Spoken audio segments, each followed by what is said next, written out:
naturo natanora na fosifolo ao anaty fiahotirana ahitana fitaliana fajarovana any tanalavitra anao veromatsy ary manina anao Madagasikara tanindrazana malala fanefina mitady mady malagasy tsisy mahay azy ny rafigasy kolontsaina miafaka kely oraka nefika tany fijery kanasofy firenena mahita izany dia manompo tena mahita valala madosese mitoladola misaika sy tahita tsy maitaka nefa sy tara fanefina mitady mady malagasy tsisy mahay azy ny rafigasy kolontsaina miafaka kely oraka nefika tany fijery kanasofy firenena mahita izany dia manompo tena mahita valala madosese mitoladola misaika sy tahita tsy maitaka nefa sy tara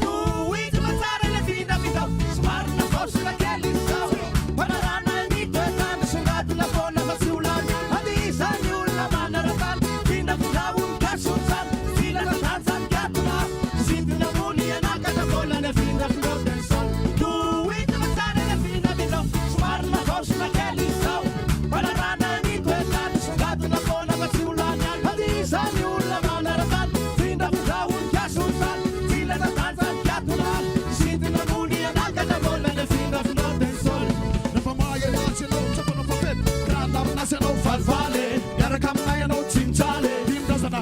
fahino mitazana Tirinazy atsimo avaratra Nefa nasinanana mahay anao somotsaka Madity ho tavanao ray Eo afizay na iaraka aminay Eo